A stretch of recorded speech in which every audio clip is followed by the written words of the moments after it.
Lo voy a leer todo, pero solo voy a desglosar hasta una partecita. Dice: los sacerdotes, ministros de Dios, se pararon entre el pueblo y el altar, lloraron y oraron diciendo: Señor nuestro, perdona a tu pueblo.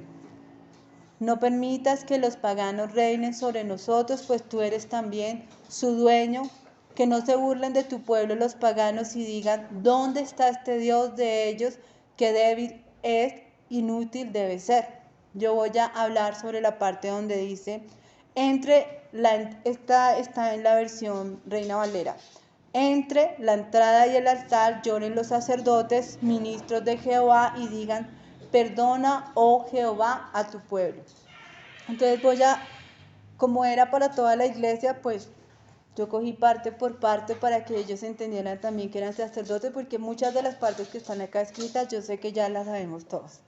Sacerdote en hebreo es Cohen, que quiere decir príncipe, es el que oficia, es la persona que media e intercede por el pueblo y los lleva en oración. Es lo que hacemos normalmente los jueves, que vamos intercediendo por la iglesia.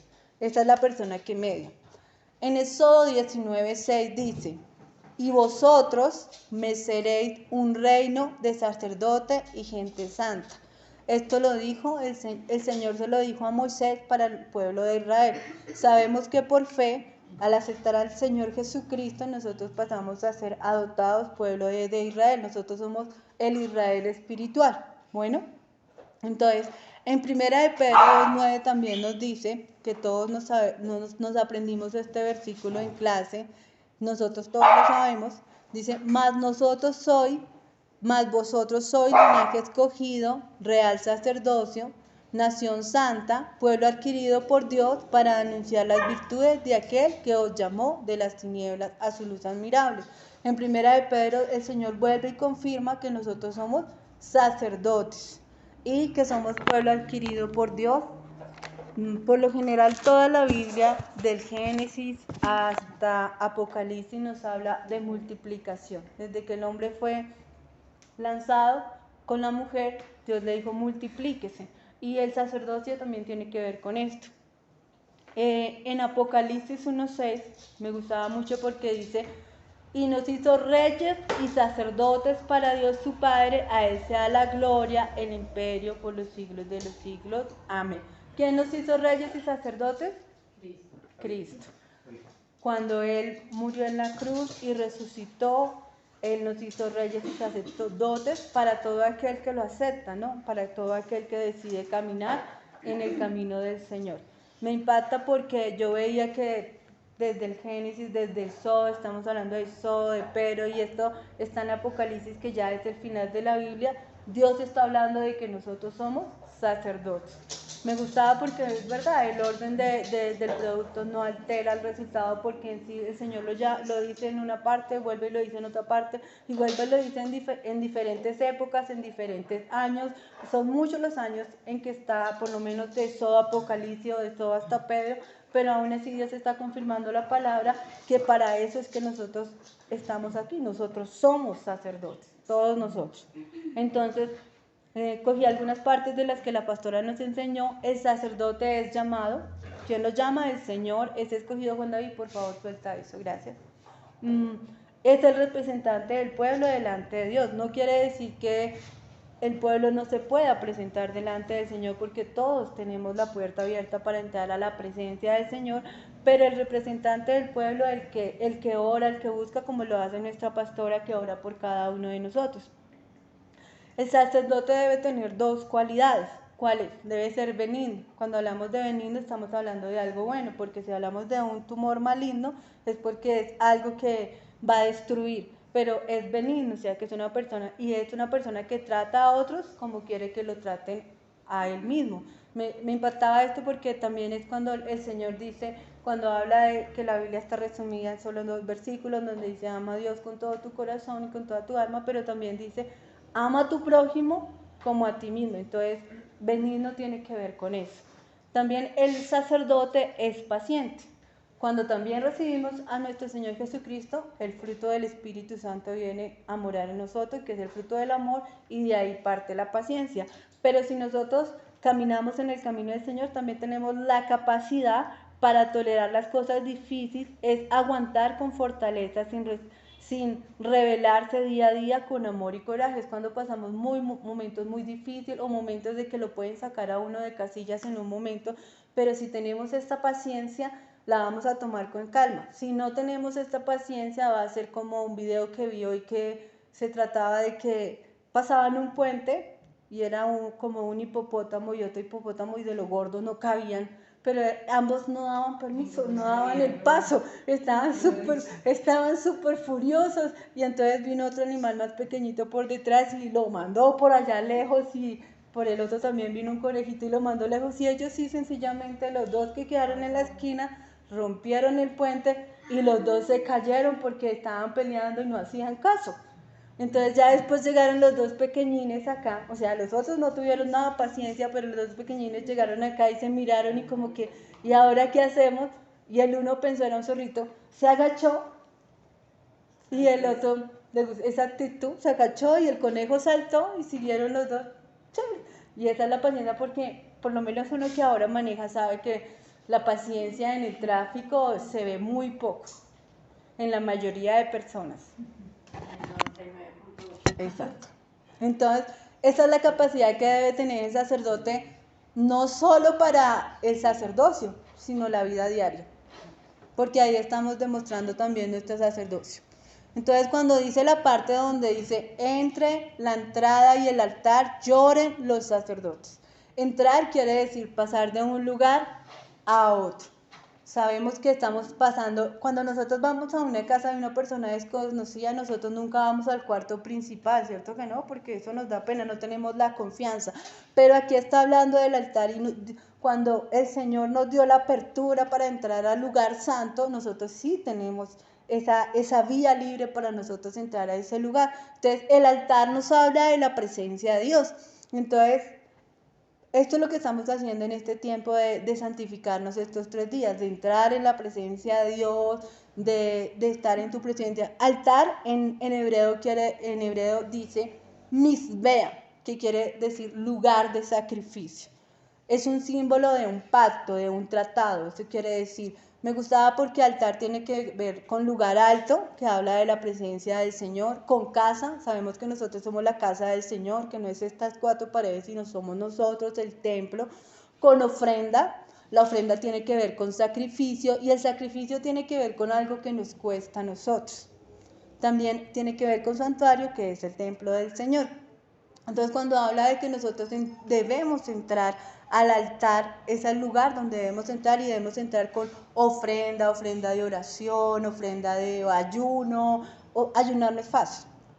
Para mí ayunar a mí me da hambre y no me es fácil. Entonces, eso es parte de un sacrificio. La ofrenda de venir a la iglesia, de pronto a veces no está el tiempo, estamos muy lejos. Dios ve esa clase de ofrenda, de sacrificio. Dios ve todo lo que nosotros hacemos cuando entramos al altar, y tiene que ver con todo esto. Uno de los ejemplos que veía en la antigüedad, porque esto está desde la antigüedad, ni siquiera cuando se formaron el tabernáculo, el templo, es cuando Noé construyó el arca y ya pasó todo lo del diluvio. Esto está en Génesis 8:20, y cuando él se baja del diluvio, él lo primero que hace es levantar un altar y ofrecer un sacrificio. Lo mismo hizo Abraham en Génesis 12:7, cuando le dio la promesa de que su descendencia iba a ser como la arena, como las estrellas del mar. Pero incluso Abraham, cuando él no era todavía Abraham, sino Abraham, cuando le dio esa promesa, él lo que hizo fue levantar un altar. Isaac, en Génesis 26:25, cuando él invocó el nombre del Señor, él estaba en la tierra de Abimelech, donde habría pozos y habría pozos, y había problemas, y ya abrió un pozo donde ya no hubo problemas. En ese momento él levantó también un altar para el Señor. También vemos a Jacob, el patriarca Jacob, en Génesis 35:7, donde fue cuando iba caminando para encontrarse con su hermano. En ese momento también el Señor le habló y él levantó un altar. Y vemos a Moisés en Éxodo 24:4, donde fue cuando él ya escribe las palabras que el Señor le da, porque recordemos que primero rompió las tablas él de la ira, del celo que le dio por el pecado del pueblo, y cuando él estaba escribiendo, levantó nuevamente un altar. Entonces esto es algo que no es desconocido para ninguno de nosotros. Entonces me impactaba porque al ver tanto, cuando uno levanta un altar, siempre hay un sacrificio, y es lo que siempre nos ha dicho, sin ofrenda no hay sacrificio, siempre debe haber una ofrenda de corazón. Ayer la pastora nos explicaba que era entregar tu corazón, que era destrozarlo, que era entregártelo a Dios, y esto es lo que Dios está hablando en este tiempo. Cuando habla de ministro, porque dice, entre los sacerdotes, entre los ministros y lloren, ministro que en hebreo es chará, que quiere decir siervo y administrador. Ya no les voy a explicar siervo porque la pastora nos explicó muy bien lo que fue el sábado, lo que significa siervo, y administrador, pues es la persona que tiene el cargo más alto en una empresa o en una casa. ¿Cómo lo veía yo? Con el ejemplo de José. José, cuando fue esclavo, él llegó a ser administrador de la finca de Potifar, de todos los bienes. Incluso cuando llegó a estar preso, llegó a ser administrador. E incluso cuando salió de preso, él era la mano derecha del faraón, pero él era el administrador en sí de todo el lugar. Entonces a eso se refiere cuando Dios nos está hablando primero de sacerdotes, pero también nos está hablando de ministros, que nos ha dado un cargo grande para que nosotros administremos, pero que tengamos la actitud de siervo, que era lo que nos explicaba la pastora, con humildad. Cuando habla de lloren, que estamos pidiendo, bueno, ahí esta parte. Segunda de Corintios 2:18 dice, y todo esto proviene de Dios, quien nos reconcilió consigo mismo por Cristo y nos dio el ministerio de la reconciliación. O sea que sí o sí, nosotros sí tenemos este ministerio, que es el de la reconciliación. Yo veía y entendía que no solo era el tratar de reconciliar papá con hijos, esposa con esposo, hermano con hermano, sino que también, porque no es solo esa parte, sino también es la parte de que nosotros reconciliemos al pueblo, a las ovejas perdidas del Señor, con el Señor, que las reconectemos. A eso nos está llamando el Señor.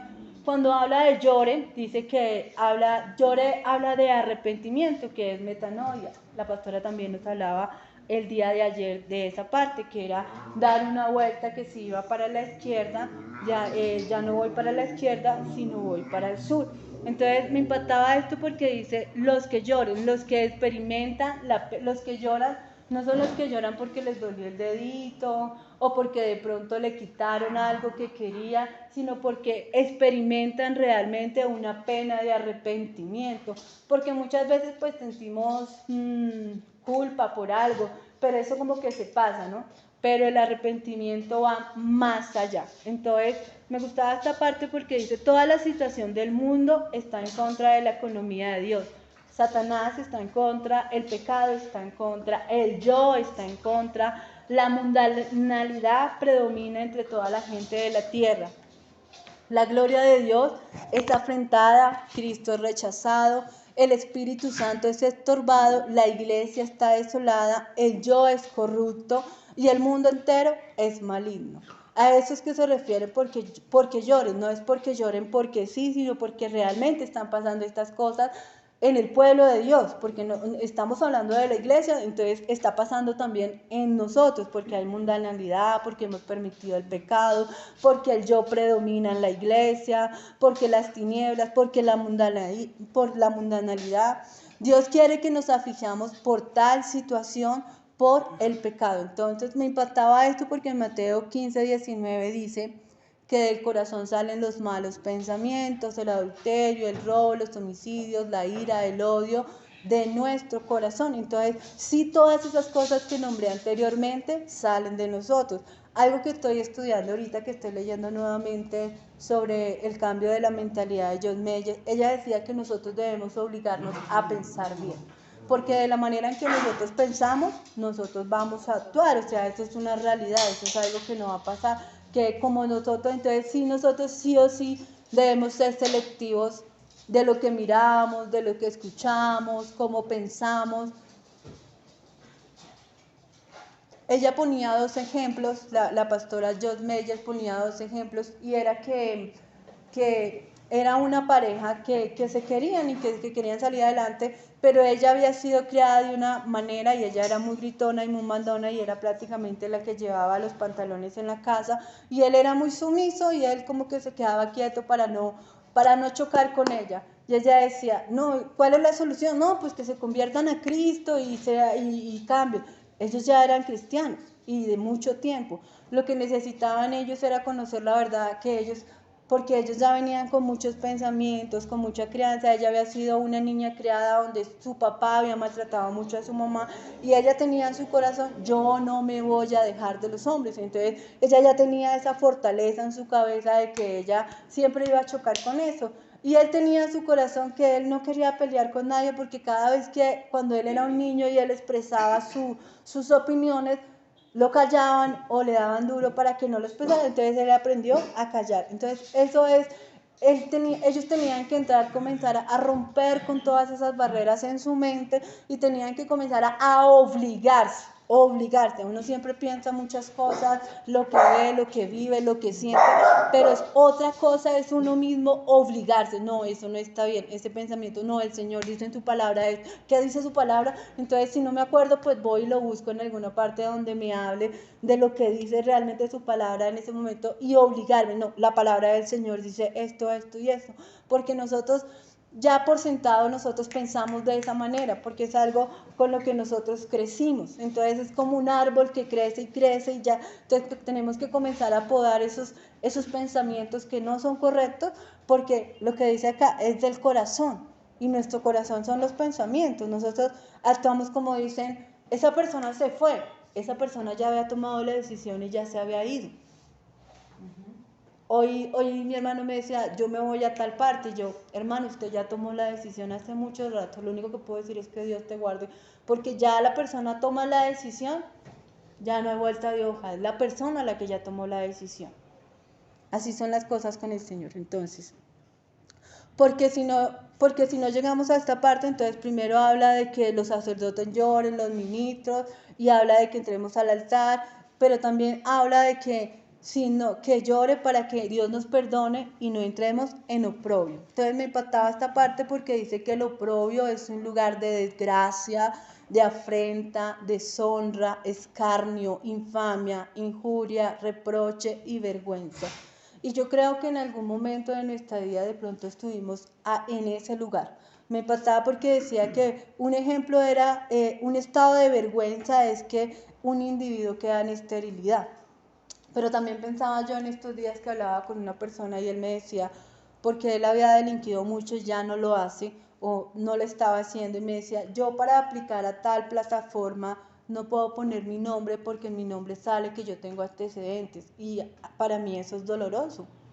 A mí me duele no poder uno poner la cara y decir voy a hacer esto porque no puedo hacerlo porque mis antecedentes, aunque yo ya no lo soy, mis antecedentes no me lo permiten. Entonces hay cosas en las que uno ha permitido para caer en oprobio. Entonces por eso el Señor está pidiendo en esta noche que nosotros entremos en oración, en ayuno, para que nosotros no entremos en este estado de oprobio, de vergüenza, de afrenta. Dios no quiere eso, pero lo que decía Nicolás ayer, la verdad, Dios es caos, es ira, es también destrucción. Entonces, si nosotros no cambiamos nuestra manera de pensar, si no le damos vuelta a nuestro rumbo, si seguimos yendo para el lado contrario del que el Señor nos dice que vayamos, sí o sí va a venir el oprobio, y el oprobio viene por causa del pecado. Joel 2 nos habla de que primero viene un juicio, cuando viene la langosta, está en Joel 1 y Joel 2, cuando viene ese juicio, no viene porque sí, sino viene por el pecado, porque el Señor se cansó. El Señor sí da largas, como un papá, uno de papá tiene paciencia. Yo, bueno, soy mamá adoptiva, pero uno de papá tiene paciencia. Yo digo, Señor, tú tienes toda esta paciencia con nosotros, porque a veces pasan cosas, a veces como que uno choca todo el tiempo y digo, uy, Señor, así nosotros también somos. Nosotros como seres humanos así somos, como hijos con Dios, en que como que los llevamos al límite. Y el Señor nos está diciendo que no los llevemos al límite porque vamos a caer en oprobio. Amén. Entonces, ¿oramos o sigues? Mariela, ¿podrías